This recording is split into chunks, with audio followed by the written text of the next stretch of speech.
When you hear the word schizophrenia, what is the first thing that comes to your mind? People talking to themselves. People with multiple problems. People wandering in the street. People are afraid. People that, are psychos. I started to hear voices when I was 17 years old. Somebody with emotional problems. Somebody who's having a pretty rough time in life. I couldn't really make out what they were saying. I think it's split personality, but I remember that it's not. I think it's more like you hear voices. It was like wind, like wishing of wind. Voices in the head. Yeah, voices. If you had to hear voices all the time, I can see how it could drive you nuts. I used to think I had tuberculosis of the brain. Problem in brain. It's something bad. I knew that. A mental disease.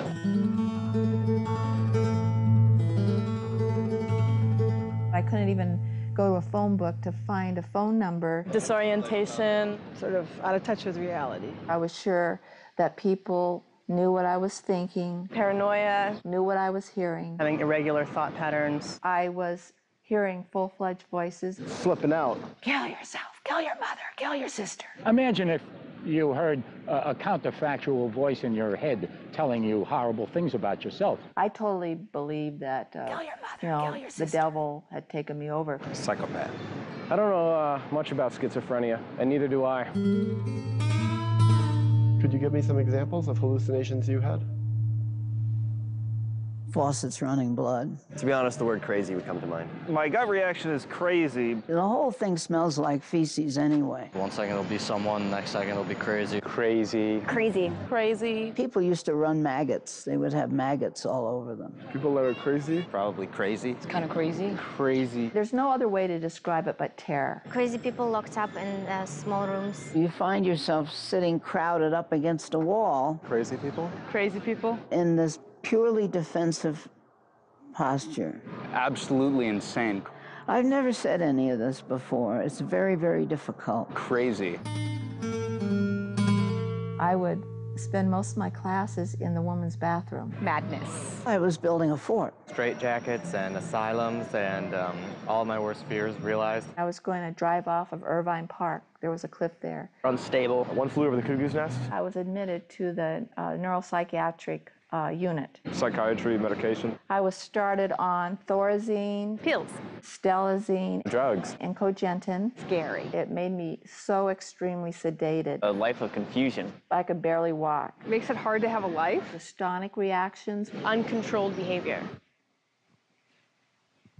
Something wrong with the person. I had no hope. Sadness. They told my mother Mental illness. she needed to realize Mental illness. I had an illness Mental illness. that nobody gets well from. Mental illness. Nobody recovers from. Mental illness. And she needed to take care of her other children. Severe mental illness. My diagnosis was schizophrenia.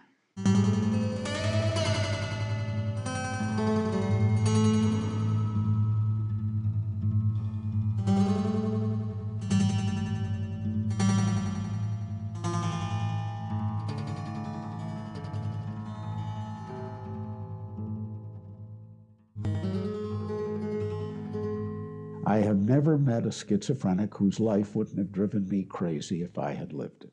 Not as the life is described in the hospital record by people who don't want to hear what it was like, but the life as when I finally get to know what this person has experienced, there's no question I would be just as sick and in just the same way that this patient is. And in fact, I've never worked with a schizophrenic where I have not walked away from some session with the feeling, my God, a human being has lived this way. My father was killed in Korea when I was 10 months old. My mom at that time was pregnant with my sister Cindy. And what I remember from a very early age is the depression my mom went through and feeling it was my fault. I feel that that kind of left a lasting impression in me. I had to be extra good or else my mom might not be with me or might want to leave me, or I felt it was up to me to keep her love. Her mother was not a person who understood separate identity either. Her mother regarded Catherine as the reincarnation of Catherine's dead father. So Catherine was this unperson. When I was 6 years old, my mom remarried, and she remarried another Marine. And at the time that she remarried, it wasn't really apparent that he had a problem with alcohol. But as time went on, it became more and more apparent. When he drank, he would be very verbally mean. He was usually drunk in the evenings, late afternoons, all the way up until 9 when he went to bed. There was always that fear that he would become physically violent, because at times he would go right up to her and say, like this. And as a small kid, seeing that, it just terrifies you. If you're dealing with someone who's schizophrenic, you have to assume their life has been god-awful. You also have to assume they're terrified.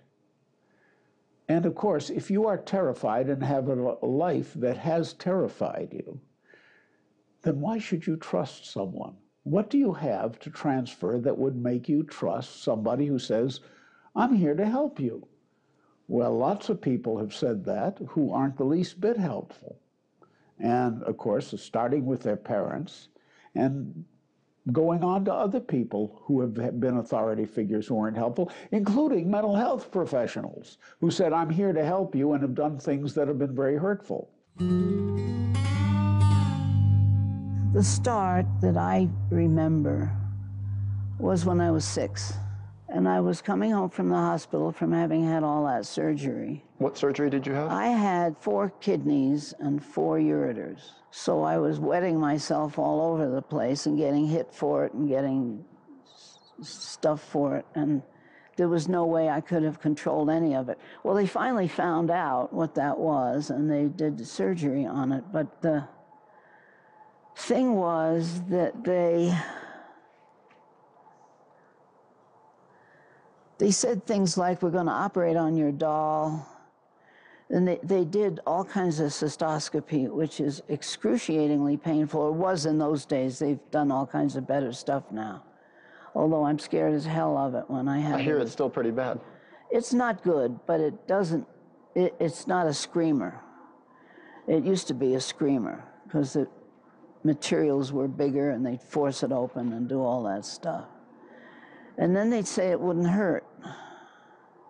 And they'd say that again, and you'd have another one and another one. And you don't know the difference between urethra and vagina anyway when you're, before all that fun stuff happens. So it all seemed like the down there part, and leaking and bleeding and all of that stuff. When I was coming home from the hospital, it was raining, and the tears were running down the window of the car, and a voice said that this is going to be your life. All the symptoms that are used to diagnose mental disorders are functional for people in some way. They help them. They help them. They're somehow helpful. They enable people to avoid pain, to protect themselves, to feel better about themselves, to feel exalted, to retreat. So essentially the psychosis is a way to distance themselves from something that's so overwhelming they just don't know how to deal with. When I was 8 years old is when I first felt suicidal thoughts. And they were scary. It's not that I wanted to feel suicidal. It was like, wow, I want out of here. This poured into my school too. I began feeling really different, really strange. I got teased a lot, called bulgy eyeballs, witchy, all these names. And yet I couldn't come home and tell my mom or my dad how bad I felt, how strange I felt. Nobody liked me, you know, because if I did, I would upset them. Right. So at an early age, I started developing an alternate way to deal with all the pain, because it was extremely painful. There was a separation between me and people until they all got to be generic. 10 was when others came to me and said, You're not of them. There's another place where you belong. You're not of them. People came to you? Not people.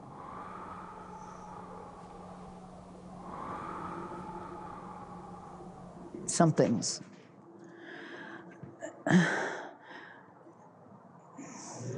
People who become psychotic, whatever word we want to use for it, the reality they've lost touch with is other people. They no longer feel a sufficient connection to other human beings to feel like a human being.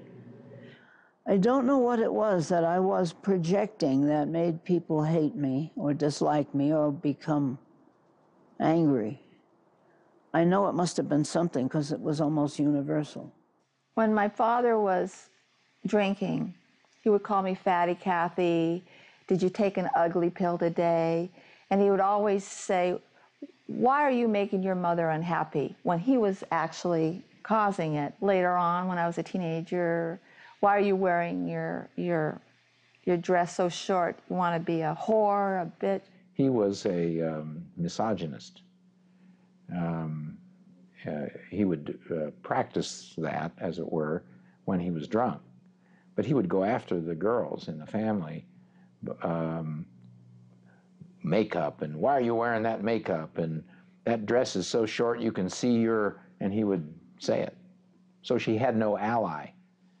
One of the things that schizophrenia does is it saves you from real world traumas. I witnessed a murder. How old were you?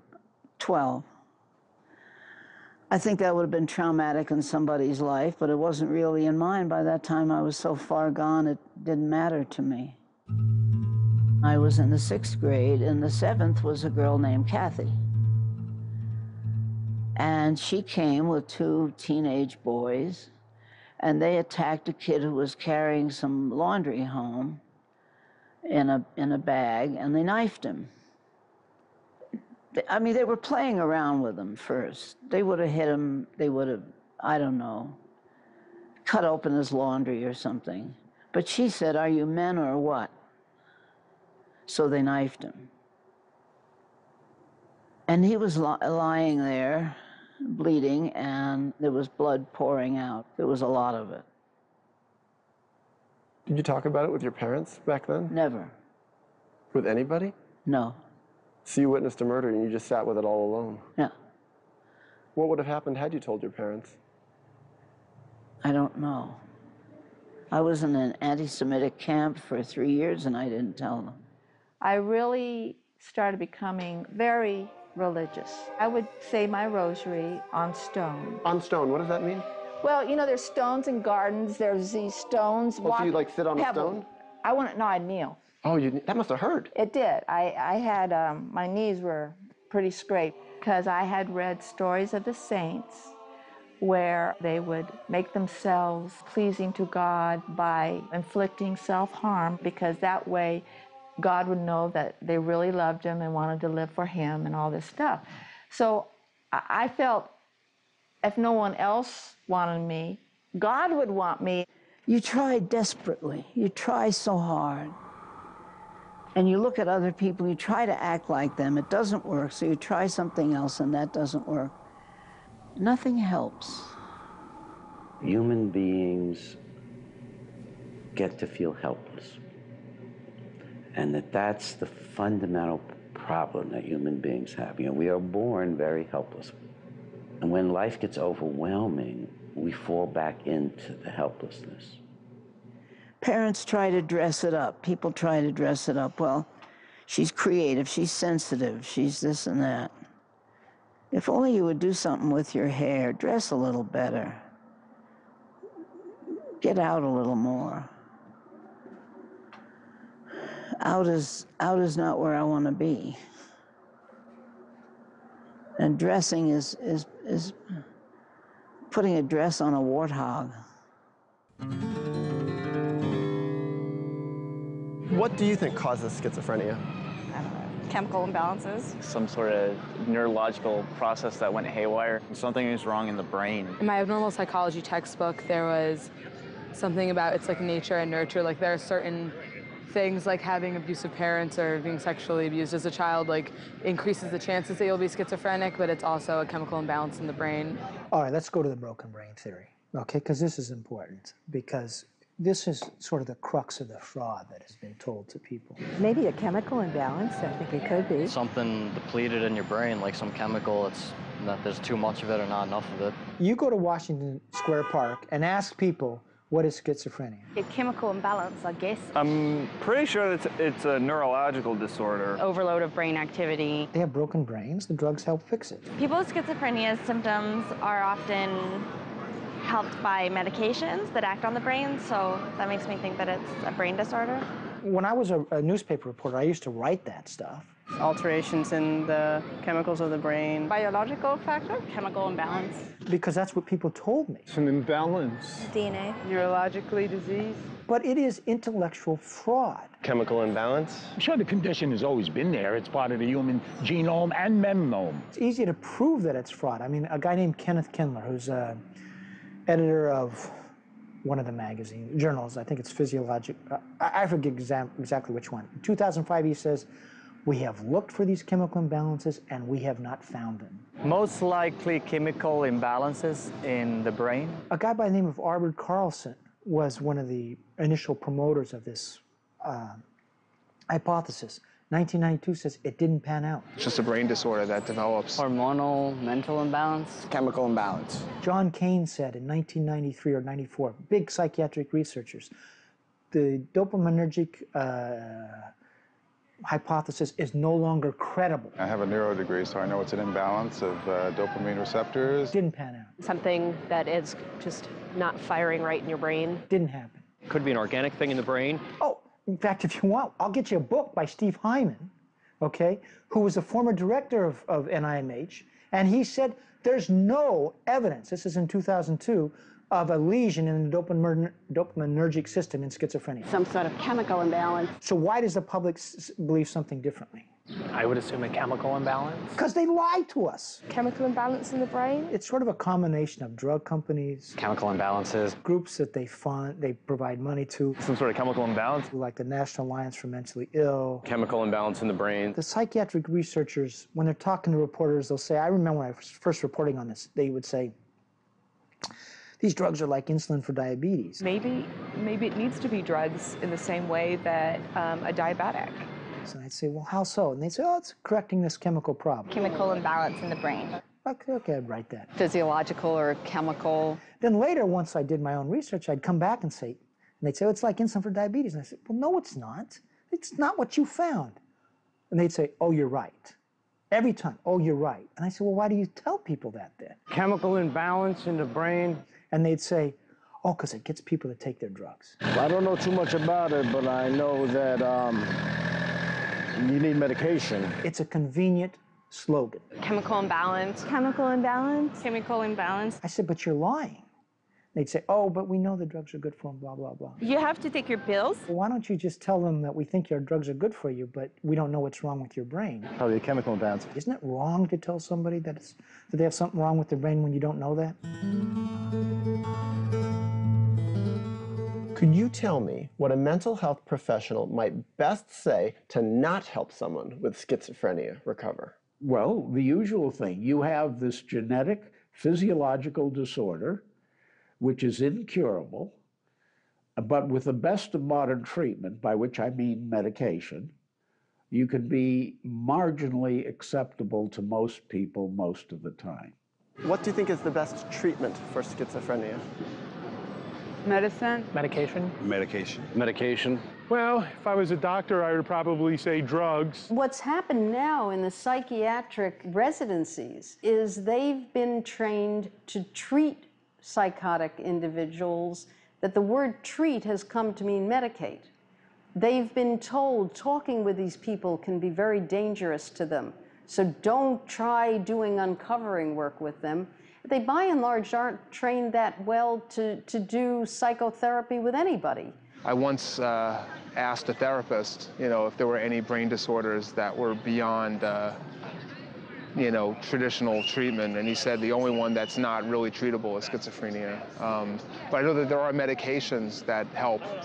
Virtually all postgraduate education in psychiatry nowadays is paid for by drug companies. Psychopharmaceuticals. Some type of pharmaceutical. I think the drugs, I think there are more and more new drugs. Probably medication. Medicine. Mental hospital, I don't know. You have to see a psychiatrist, you know, get some drugs.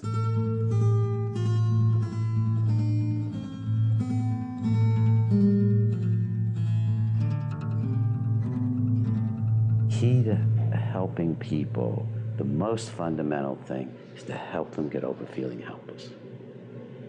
To help them understand they can actually figure things out and make decisions, make choices. And you can't do that if you're giving medication, because you're saying to them, you can't do it. You need a drug. Medication? Medication. Medication. Medication. Medication. Chemical stabilization. First of all, you got to stabilize this person. When I met Catherine, I was a first-year resident at UCLA. They sat down, she and her mother, in this little room where I interviewed her, and she sat with her head down, and her hair was all over the front of her face, so you couldn't see her face, just the top of her head. And the only word she said during the interview was, "I need to be in a hospital." So I admitted her up onto the ward at UCLA, and I intended to treat her with psychotherapy only. The evidence is that most people who get real therapy do get better. It may take a lot of work, or it may take a little work, but it usually takes a lot of work if they're schizophrenic, because people who are schizophrenic have very serious problems. The research that says it's not effective is oftentimes done with therapists that don't know how to do the therapy, maybe don't even want to do this kind of treatment. It's hard work. It's gut-wrenching, grueling work. Working with schizophrenics challenge our own sense of ourselves and our own beings in many, many ways. And so sometimes that can be exciting, and sometimes it can be pretty threatening. Sometimes you feel you're going out of your mind. Dr. Dorman saw me for 50 minutes, 5 to 6 days a week. The first three to 6 months even, I didn't speak. I rocked back and forth.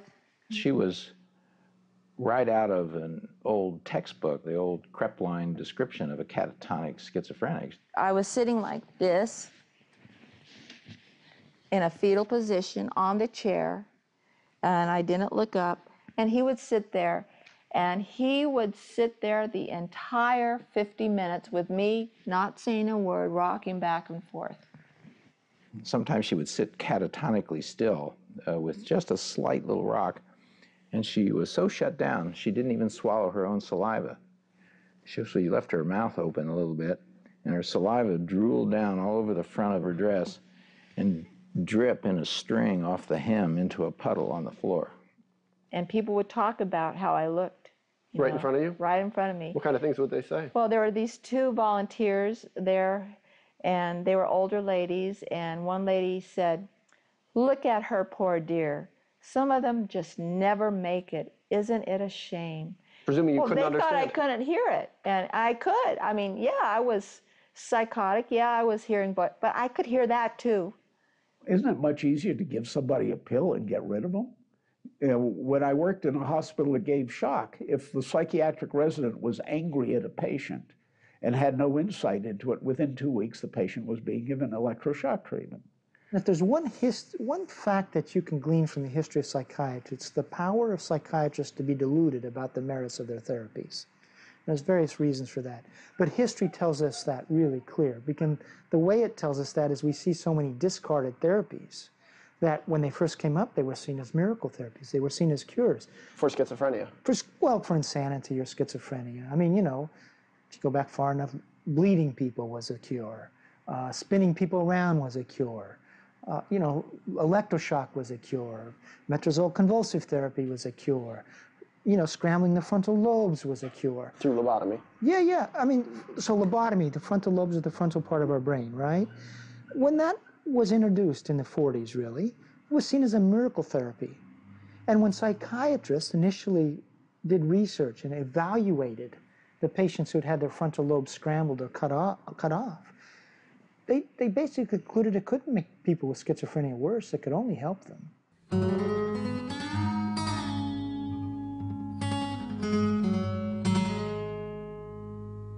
These are things that,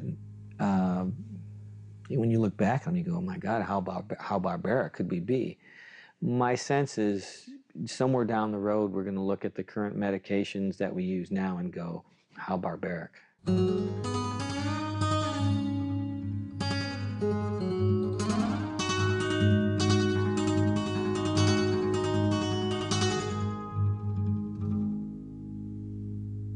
She would sit and rock and knead her fingers in this kind of agonized, it was a declaration of agony, and rock. Grit her teeth like this. Finally, about, I'd say 4 to 5 months into seeing him, he made a comment. He said, "Reality could be pretty scary, can't it?" And it was like, wham, an antenna went up. Nobody had ever told me that. Nobody. Here I was just doing my own internal world thing. It hit a chord. And I thought, how did he know? How does he know? And that was the beginning, the start of beginning to have trust. That was when the antenna went up. I didn't know that because she didn't tell me until, 8 years later. In time, during our sessions, little by little, I started to open up. And I didn't open up all at once. It was a process, because for me to trust was kind of like a death sentence, because my experience was to trust, especially in people close to you, meant that you were going to be hurt or even abandoned maybe. You sit and you point out what a safe room they're in. You remind them that you're not going to give them drugs no matter what they say or do, and you're not going to lock them up no matter what they say or do, that you're just here to be there and talk with them about who they are and what's going on.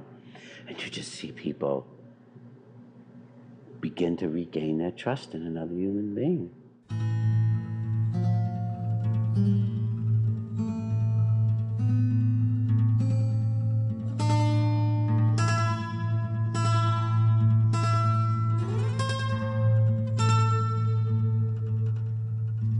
Could you describe the best qualities that your therapist had that helped you? Courage, humor, the whole thing that set up the rest of my life. We were minors. I had the map, she had the light. Many times we as therapists have to carry that hope for our patients because they don't have it. And so we have to carry that light. And eventually they can take it. So we were minors together.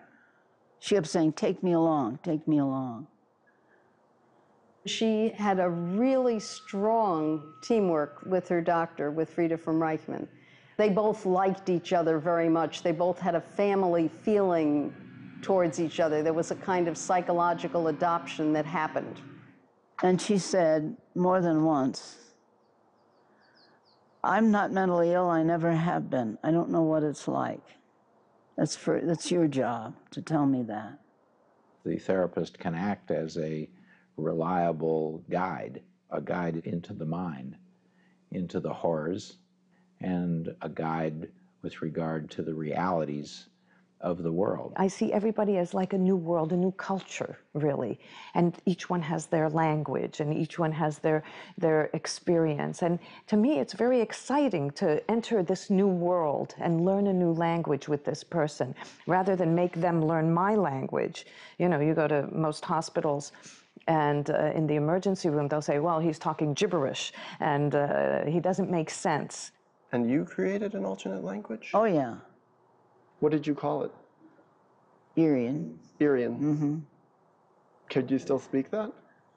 I know words of it.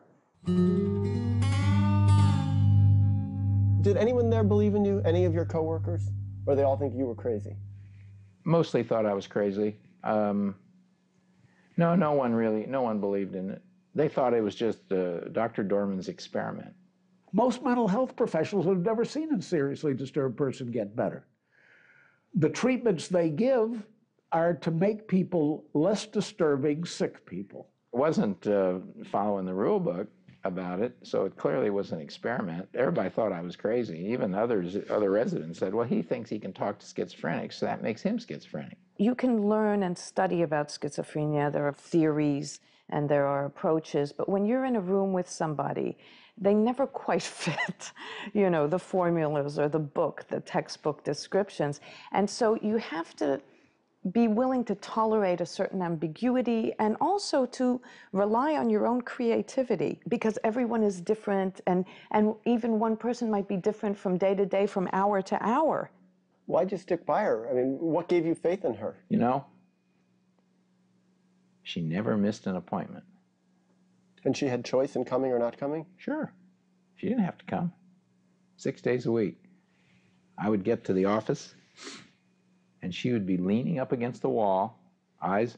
After about a year of seeing her, she closed her eyes and would shuffle around the ward through little slits, you know, bumping into things, and bumping into tables. But sitting and quiet, she would have her eyes closed. There she was up against the wall in this peculiar tilt that she would kind of tilt up against the wall. I kept my eyes closed for 2 of those years. Wait. So you kept your eyes closed, literally? Literally, my eyes were closed. And I must really specify that to me, it was not like, oh, I'm going to close my eyes. It had nothing.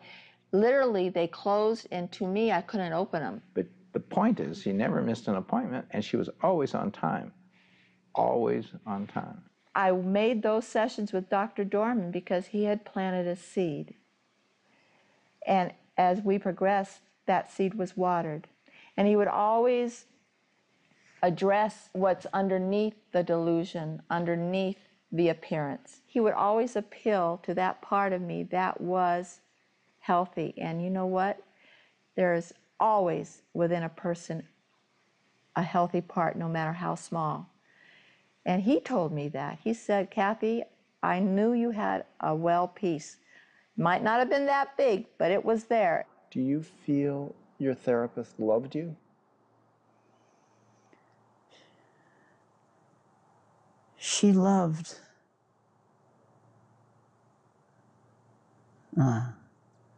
She loved the health in me. She loved the strength in me. Those are the weapons. Those are the weapons. The beginning, I kind of saw him as Jesus, you know, because he was there and he was kind and he listened. But the more I talked and developed a connection with Dr. Dorman, the psychotic process got worse. I started hearing voices to kill Dr. Dorman. Schizophrenics take life to the edge in some way. They live on the edge in many ways. And many of us are frightened of that, but others of us get excited by that edge and being right there, and how can we, you know.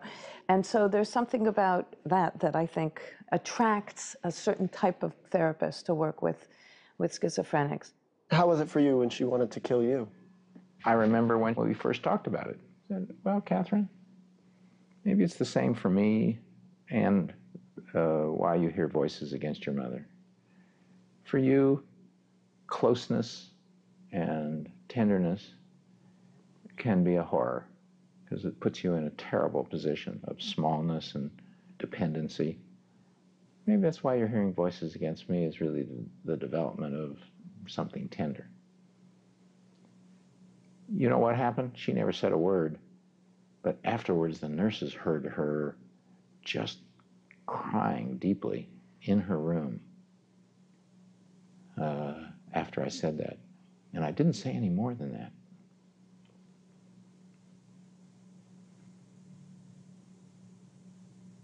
What was happening was my internal psychotic world was being slowly cut away. He was challenging it, I guess. He was challenging it. And this is all on an unconscious, subconscious level. So I had suicide attempts. In the hospital? In the hospital. Of what variety of suicide attempts? Well, I tried hanging myself when Dr. Dorman was on vacation. I literally had the sash around and was on the suitcase. It was in my closet. And my roommate had just darted by the door and she saw me and she just shouted for a nurse. And I was already up there. I was already. So you were going to kick it out and just hang? Mm-hmm. And when he got back from his vacation, he came up on a weekend to have a therapy session with me on the suicide ward to process all these things. What if she had killed herself when you'd been away? Well, that would have been a horror. I assumed that she was making, among other things, a statement of both despair and that I was away. She must have felt rejected by you, too. Or abandoned? Probably both. But you know, that was part of her learning curve. Part of the learning curve is that I had to go away, that she had to exist separate from me. So she had to learn to live without you? That's correct. So it was actually good for her that you went away? That's right. See, there's the danger, though. When people feel despairing in the moment, you can find that there isn't a full commitment to kill oneself, but one can end up, she could have ended up killing herself by accident. And your suicide attempts? The usual, cutting your wrists with razor blades. Apparently it was not the usual one or two. I mean, little. It was deep, and I kept going at it, but I never did find anything that was good enough, and I just kind of get tired of doing it. I had to face these inner demons. I couldn't go around it. I couldn't go above it. I couldn't go under it. Trying to just alleviate symptoms was tried on me with the stelzine and the thorazine. That did not work. Did you ever take any psychiatric medication when you were hospitalized at Chestnut Lodge? Well, if chloral hydrate, Seconal, Nembutal, and all the Taltols are psychiatric medication, yeah, a bung full of it. Did they help you? Well, what you do is you get a night's sleep. Somebody comes along and clubs you.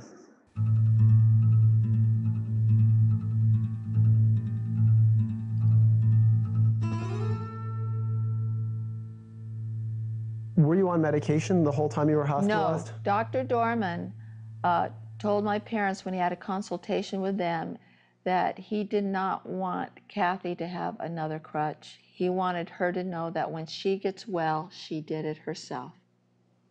The difference between the pre-medication and the medication era was that when a patient was able to think clearly, to be stronger, to be trustful in the pre-medication era, they could know that they were doing it, not that a drug was doing it to them.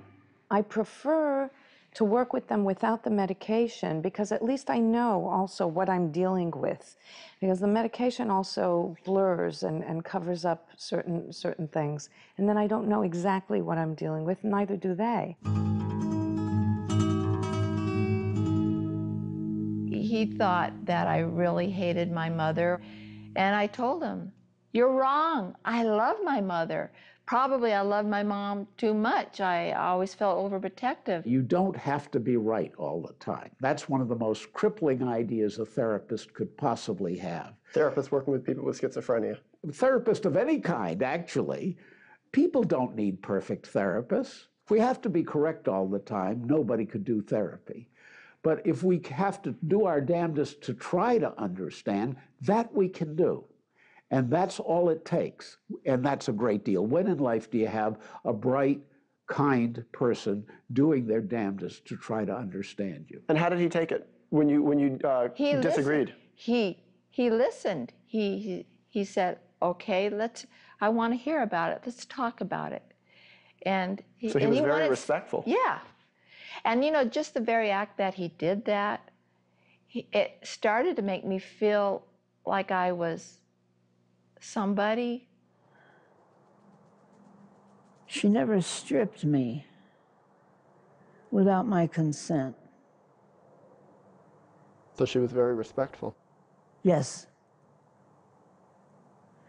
She knew the difference between problems and symptoms. She knew the difference between being creative and being crazy and being religious and being crazy. And that was delicate stuff for me. We had an I-thou relationship. With the previous... Can you explain that to the... It was an I-thou. I was a human being. Versus? Versus an I-it.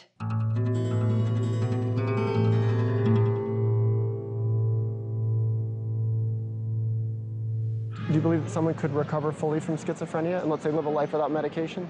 Without medication? No, I do not. I don't think so. Medication seems like it's pretty necessary. In the area of neuroleptics, we've had 2 good long-term outcome studies. The first was done by Courtney Harding, who's now at Boston University.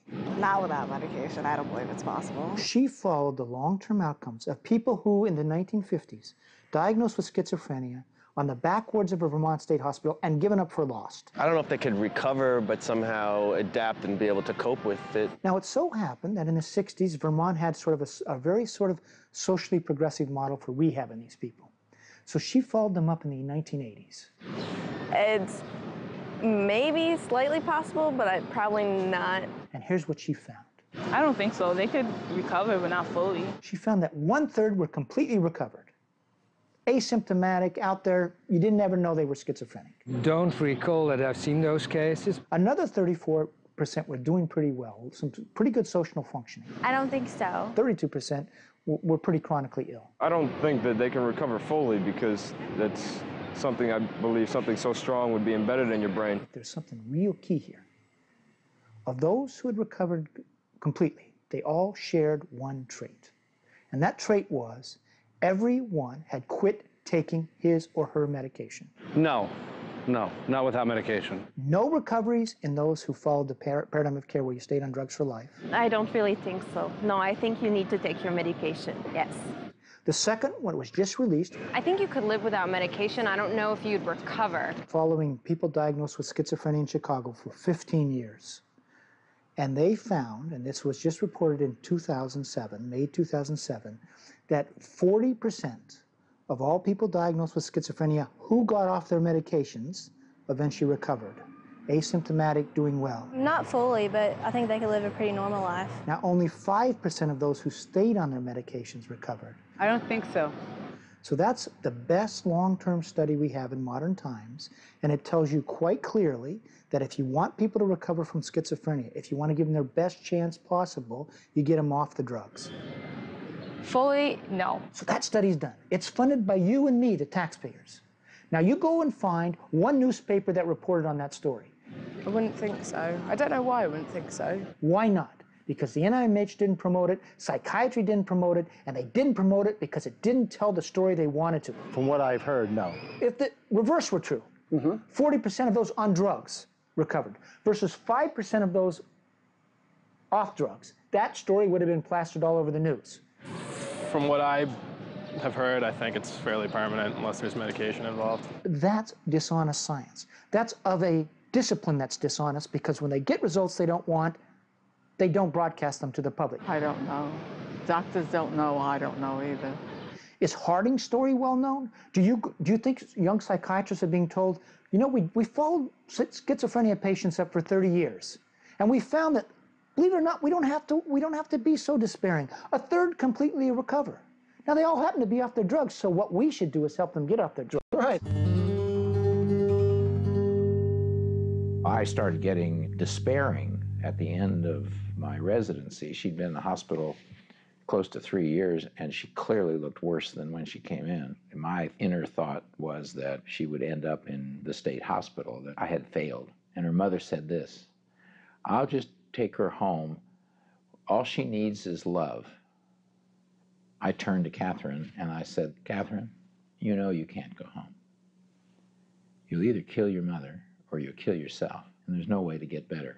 But since I was leaving residency, I transferred her to a small private psychiatric hospital so I could continue to see her. The first visit, there she was still in that catatonic kind of thing. And she also had a high-pitched, squeaky voice in those days, too. And the first thing she said when I sat down was, she did this. Thank you, Dr. Dorman, for not letting me go home. I found it so disruptive at first because I was put in a room with 4 other girls, one of these dormitory rooms.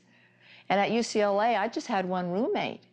And here I was laying in bed trying to stop the voices, you know, trying to concentrate and go down and do what I... Oh, basically to zone out. Yeah, zone out. And here these girls were talking about what psych... Oh, did you see John? What a bod. And he would make a good lay. And it was driving me even more. It was like... So I had that going on. And I would meet with Dr. Dorman and I would say, I need to be in my own private room. It's too painful in there. I can't concentrate. And he said, Kathy, you can handle it. You don't need to be isolated anymore. And it was like, you know, and you know what? That was the best thing he ever did. I had come out from the disturb ward almost 3 years, and that's long after they kind of give up. In most state hospitals, it's 2 years, and I don't mean 2 years in a day, I mean 2 years. And then what do they do? Then you're chronic, you're back ward. Oh, I see. And they give you a chance, they try, but you know, we're not gonna make it, we've got other, it's a triage thing. And I was almost 3 and heavy. As I stayed in that room, more and more, I was diverted from all the other stuff in my head. Not only was I diverted, but it was like I started becoming interested in wanting to know what's lay and what psych tech is that? Convalescence takes a hell of a long time. For one thing, you have to learn the difference between problems and symptoms. You have to learn the difference. You have to learn how to act. All of a sudden, I began feeling wonder. I began feeling curiosity. And we talked about it. And our sessions became more where I really did all the talking in the sessions. I would talk about wanting one day to really have a boyfriend and things like that, things I would never have spoken of before. And I had to really process the new feelings. I was developing feelings again. I had split off my feelings a long time ago. One day in OT, occupational therapy, I was able to open my eyes all the way, and everybody in OT, occupational therapy, came over and hugged me. I started drawing. I drew pictures of a mermaid, of a beautiful mermaid. I used colors. The day after that happened, I went for my session. She said, my eyes are fluttering. I can't stop them. I said, oh? Yes, she said, and she did this. First time in 2 years. Big wide eyes, like this. She looks around. I was stunned. I didn't know what to say. But I saw everything upside down, like even the day before, like you would be upside down and you would be like in slow motion and I would see you through my mouth. In other words, my eyes would be where my mouth is, so I would be looking. And I remember telling Dr. Dorman this, and he said, Kathy, you've had sensory deprivation for quite a few years. This is normal. It will start coming back. Now, I asked her, like, later, well, what was the event that triggered that? She said, there was no event. It was an accumulation of personal experience, the personal experience of the horror of her madness, the personal experience of who she had become as a person, and most importantly, that experience, she said, quote, became boring. And then came the real work. I found myself spontaneously crying when I would go on outings with other clients to the movie theater. And there would be nothing sad on the movie, but all of a sudden something would trigger and I would cry. All these feelings that I held in and I repressed were coming out, just like a dam had been punctured. They were coming out in all kinds of places. The schizophrenia had been a part of my identity. And it was like I had to, in a way, grieve for that. Catherine would sit out in the little patio and just stare at a green tree, and she would say, it's just so beautiful, that tree, to see again. And so I knew that she was re-entering the world. Everything looked new to me. The flowers looked new. It was like the sun had a new meaning to me. The moon had a new, everything was like something out of a fairy tale in a way, but yet I knew it wasn't a fairy tale. She says, I'm ready to see the world, and she grinned because of the double entendre. And she always had that little sense of humor from that point on. Even before, there was sometimes a little irony in what she would say. See, under all that schizophrenia, she was there. All schizophrenics are. All humans are. When I was discharged, January 1973, I ended up going there for day treatment for another 4 months. But I saw Dr. Dorman every day, Monday through Friday. I took the bus to his office, and I saw him for 55 minutes. When I got out of the hospital, I was living outside, still an outpatient. And I was singing in the church choir. I went back to school. I took summer courses. And I got my GED, and I was going to classes. I took psychology, philosophy, and I think sociology.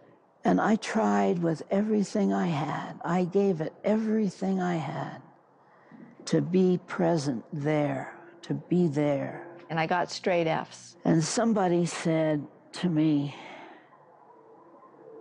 you're a very odd person. You're a strange person. You seem to be not here. I remember going to him, telling him, you know, what's the purpose of me getting better like this when my brain's damaged? I thought, the world is full of titans. These people are titanic. I can't study. I can never do what they do. What good is it if I can't go to school? How am I ever going to do that?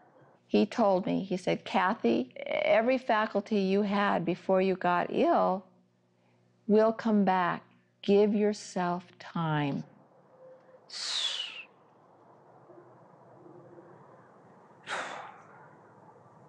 I held on to that like a life raft, because at that point I was starting to feel suicidal. It happened when I was in college in my second year. I was losing that schizophrenic identity.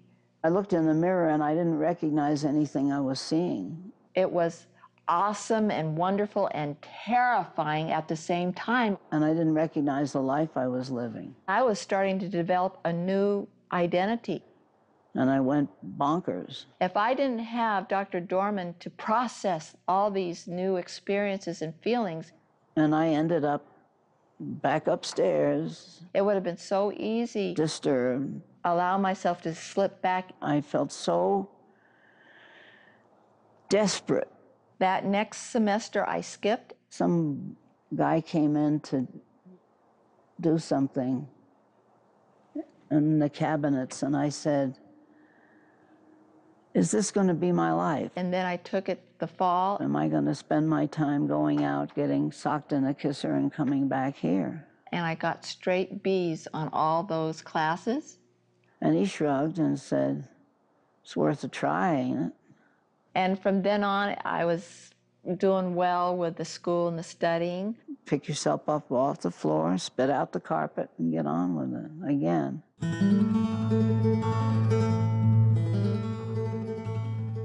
Do you believe that someone could recover fully from schizophrenia, let's say, and live without any medication? Probably not. You know the data from cross-cultural studies that in countries where they can't afford to medicate, the long-term recovery rate is twice as good as it is in countries where nearly everybody's medicated. My instinct is probably no. And the chronic disability rate is twice as high in the United States and other countries where almost everybody's medicated as it is in countries where they can't medicate. These are the World Health Organization studies. I think it'd be really difficult. So it was US and 6 other sort of European countries, rich countries. And then the poor countries were initially India, Colombia, and Nigeria. I don't know. I don't know. I really... You know where the best outcomes were? In rural India. And there, only 2% of patients, or 4% of patients were kept on antipsychotic medications. If there was an absolute recovery, that'd be great, but it might also just be sort of learning to live with it. Now, if I'm a doctor, and I look at those outcomes, and I hypothesize that medication use is a variable that changes long-term outcomes, and I find that outcomes are better in countries where they don't maintain patients on the drugs like long-term, what am I going to decide? As I understand it, most psychological disorders are lifelong diseases. And I think you can recover in the sense that you can have a happy, balanced life if you're on your medication. I don't know that it can be cured at the moment. I mean, if there is a psychological imbalance and there were some way that they could go in your brain and change your brain chemistry permanently, then sure, but I don't think that's available at the moment. I'm going to go, oh, Christ, we should be doing something different. We should not be keeping people on their meds all their lives. We should be trying to minimize use. Without medicine, I think that it's impossible. Well, was there any discussion of that? No. The way things work now, no, I don't think that it's possible. Was there any acknowledgement of that by Western doctors? No. I sincerely doubt it.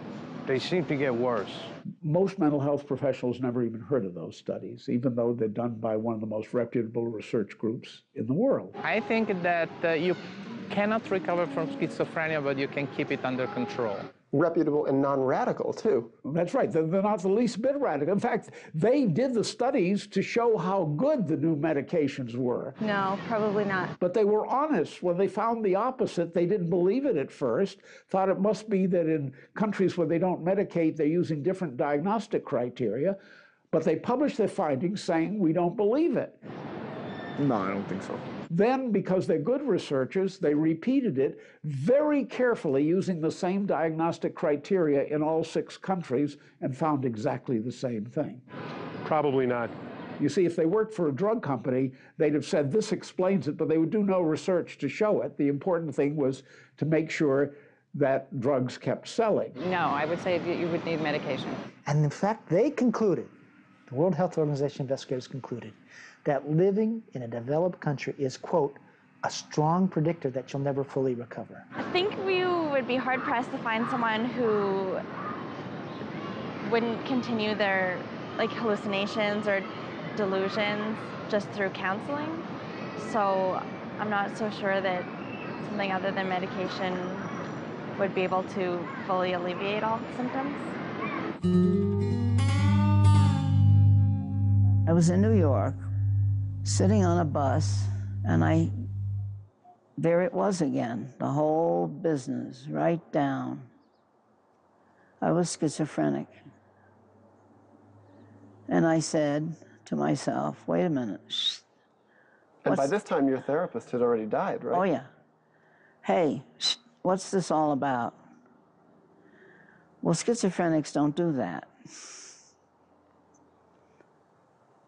Meaning don't take a look at themselves from the outside and say, hey, what's going on here? Have a very sane and rational conversation with yourself. And I said to myself, oh, mother's little sweetheart. Let's figure this out. Aha, you forgot what it was like. You had the desire to escape somewhere, have you? Is mother's little sweetheart wanting to go someplace else? Would Frida talk that way to you? No, she was much gentler. Suffer a little smarter, will you? So we suffered a little smarter.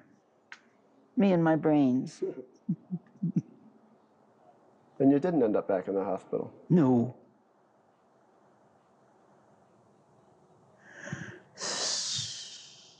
How long have you been married to Joanne? 51 years. 51 years. Yeah. In the whole time you've been married to her, have you seen any symptoms of schizophrenia? No. Not in her. Were you ever worried that you might see it? No, frankly, no. No, I never really did. What led you to have such confidence in her? We were together for a while before we were married. I just felt that she was free of all symptoms.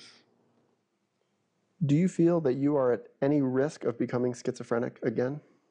Never. I have no fear of that whatsoever.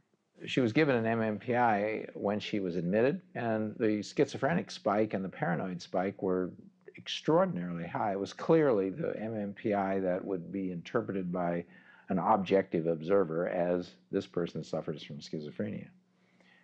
And then I asked her 10 years later to complete another MMPI. So 1979, 2 years post-treatment, and it was within the normal range. There are no spikes. The schizophrenia is gone. Have you taken any psychiatric medication I have since not then? taken any psychiatric medication since November 1969 when I entered UCLA. Do you ever dream that you've returned to being psychotic?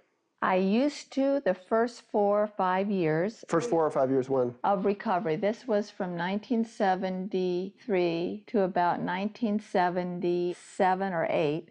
Periodically, I would have dreams where in the dream, I would be back where I was hearing voices.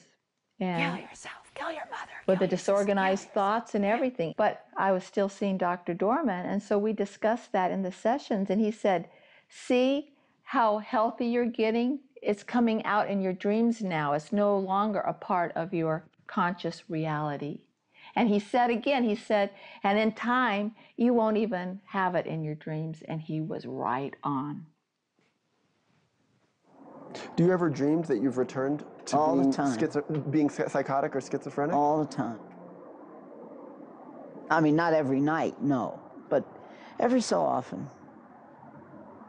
Is it a fair question to ask for a type of, like a specific, like a dream that might encapsulate that? Well, I'm in a hospital somewhere in restraints or something, and I'm back again, only I'm older and I don't have the necessary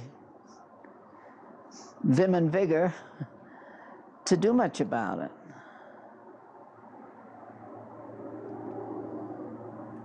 Must be a relief to wake up. Yeah.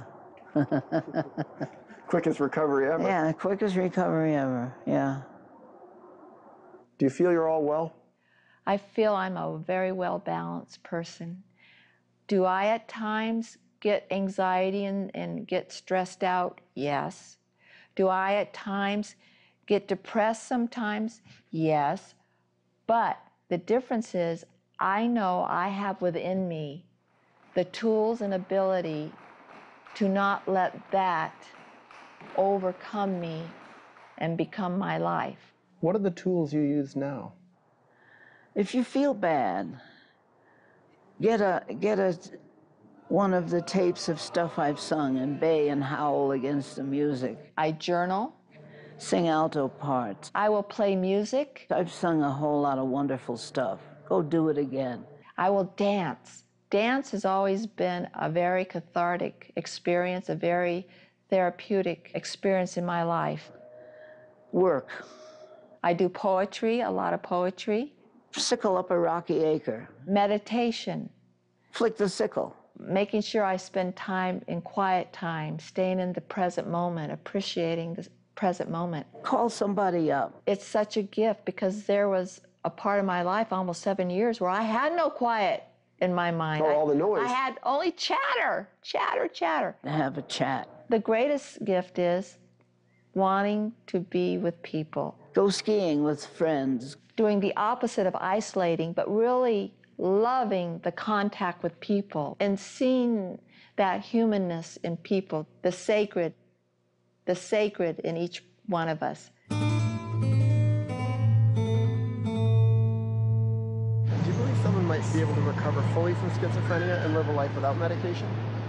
I think anything's possible.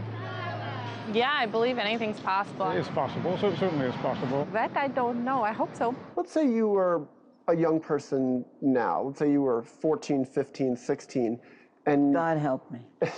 and you had schizophrenia now.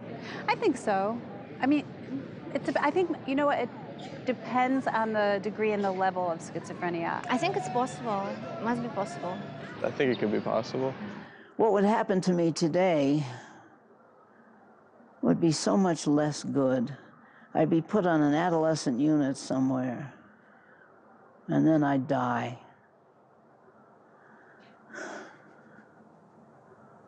You never know. Maybe.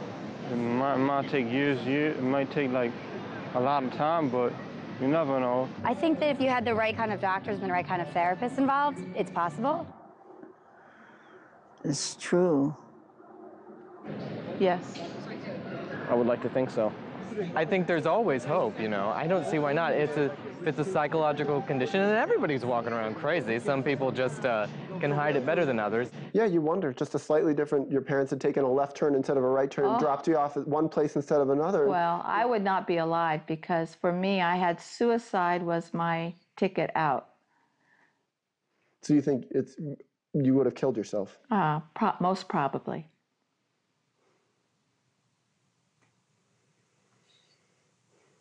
I don't know whether it's possible, frankly. The schizophrenics I've known haven't done well. One jumped off a building. There are people who wake up from coma after being there for 18 years, so yeah, I do believe it. Before you met Kathy and heard her story, did you know that people could recover from schizophrenia and live lives without medication? No, I did not. I thought it was sort of like a one-way street.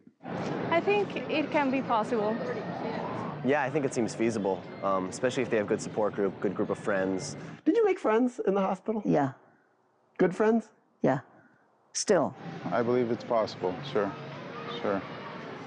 I believe so. I certainly don't believe that it's impossible. We had a reunion, 4 of us. Really? Yeah. All diagnosed with schizophrenia? Yeah. All recovered? 3.5. 3.5. 3.5. I think if they wanted to, if they 100% passionately, like with all their being wanted to, I think they could. She died, by the way.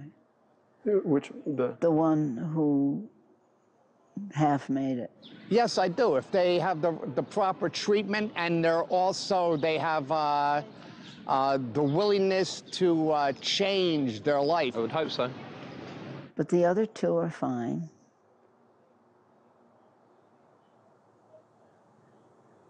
Hard lives, hard work. Taking psychiatric medications?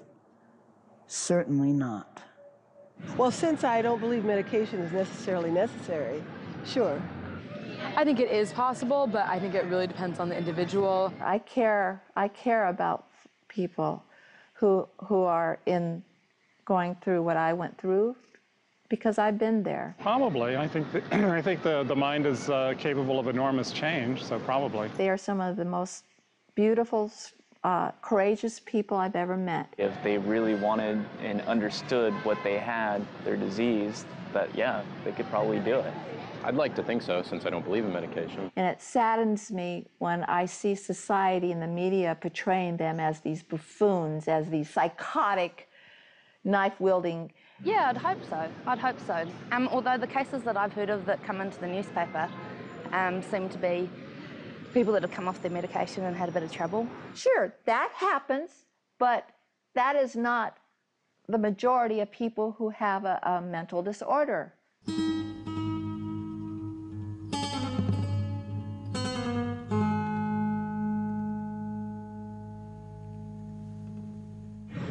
Yeah, and sometimes I think medication is, can be adverse. One of the things that I really hope for in this work that I do is that someday everybody that struggles with psychosis have the option of having meaningful therapy if they choose to.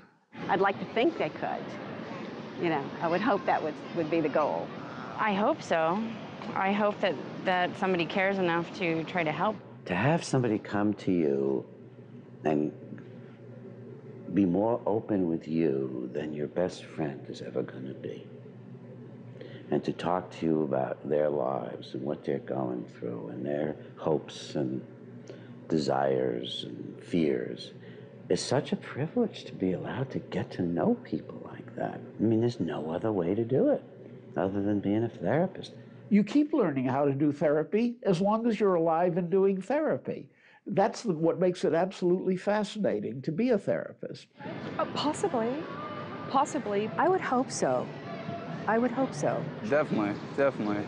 Every day I wake up and I go to work and I don't know what that day is going to be like, and I love that.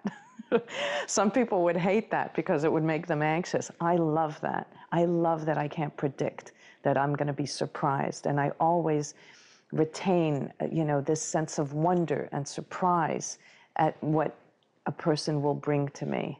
I do believe there's a possibility for that. I think that could. Yeah, why not? I mean, anything's possible, right? Telling that story was the best thing I ever did, the most rewarding thing I ever did. And the reason it was the most rewarding thing was because I had so many patients, so many people who had been there, including many recovered patients who had experienced neuroleptics, found them horrible, who said, "Thank you for telling our story." I believe they could. Yes, I do. I think anything's possible. It comes back to what Harry Stack Sullivan said, and that was based on the teachings of his teachers, that we're all more simply human than otherwise. That we all, every one of us has that potential for breakdown, and everyone that's had a breakdown has the potential for recovery. Yeah, I believe in everybody's possibility for change at any given moment. Absolutely. I think people can recover from anything. At the end of Catherine's treatment, she said that she thought it was time for her to leave because she needed to gain experience away from me.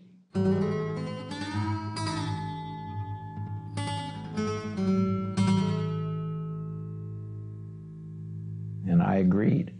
And she said that she would miss me. And at that moment, I thought, my God, I'm going to miss her too.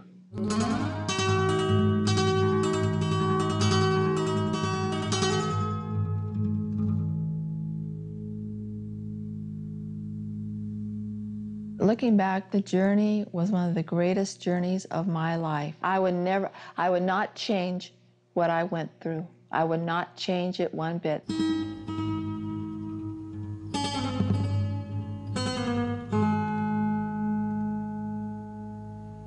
Are you ever surprised your life turned out the way it's turned out? Not surprised, dumbfounded, shocked, amazed.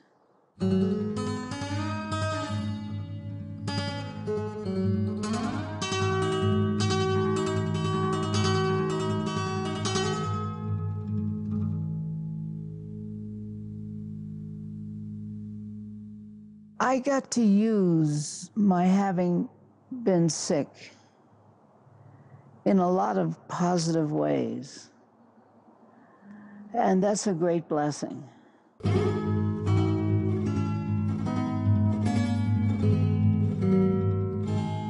I can talk to you for a purpose.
That's it? That's all. Thank you very much.